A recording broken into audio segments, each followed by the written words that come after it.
As-tu déjà eu l'impression de prendre soin de tout le monde, sauf de toi-même? As-tu déjà tendu la main à tous ceux qui t'entourent pour finalement découvrir qu'aucune main ne se tendait vers toi quand tu en avais le plus besoin? L'histoire que je vais te raconter aujourd'hui est celle d'un homme incroyablement généreux.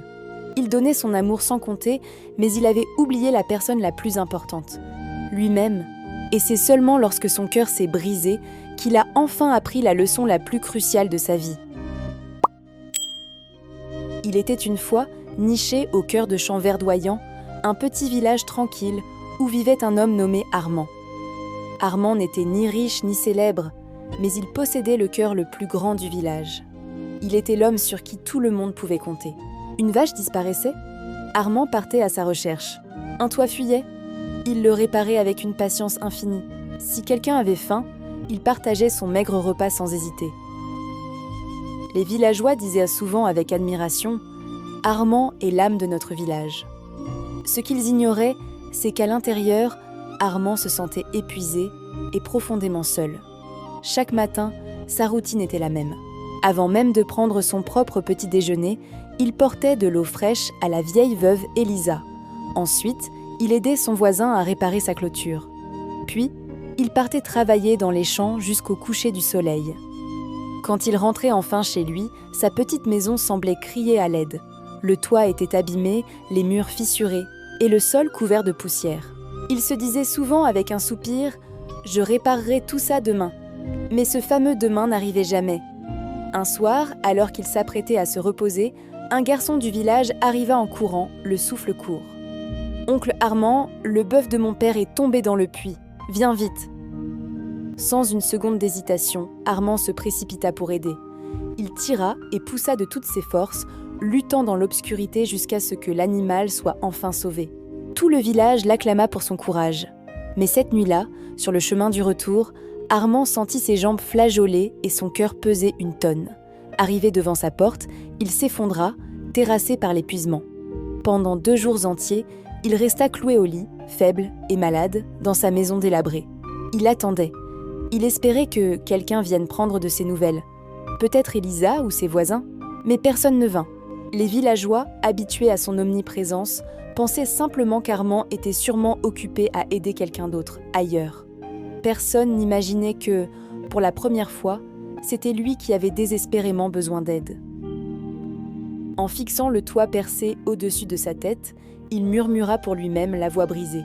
« J'ai donné mon cœur à tout le monde, mais quand j'ai besoin de quelqu'un, il n'y a personne. » Des larmes silencieuses se mirent à couler sur ses joues creusées par la fatigue. Le 3e jour, un moine itinérant arriva au village. En passant devant la maison d'Armand, il le vit étendu près de sa porte, pâle et épuisé.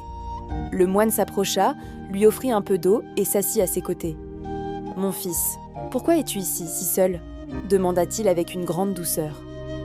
Armand esquissa un sourire faible. « Parce que j'étais trop occupé à aider les autres. J'ai oublié de prendre soin de moi. » Le moine le regarda avec une infinie bienveillance et lui dit ces mots qui allaient tout changer.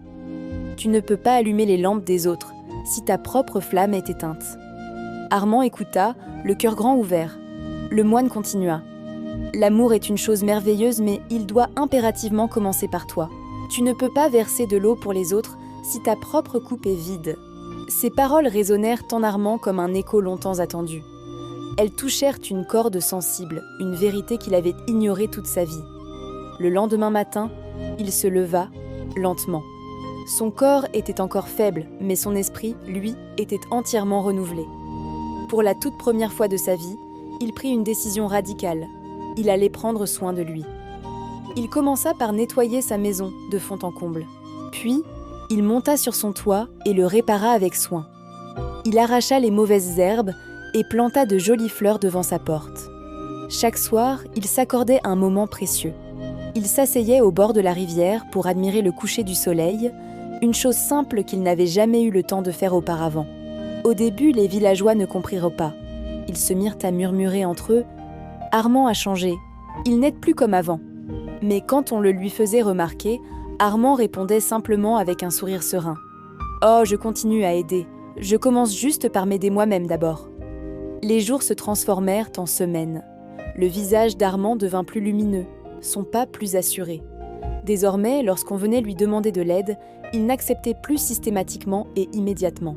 Parfois, il répondait calmement « Laisse-moi finir ce que je suis en train de faire pour moi, et je viendrai t'aider ensuite. » Certains eurent du mal à s'y habituer, mais très vite, ils virent la vérité.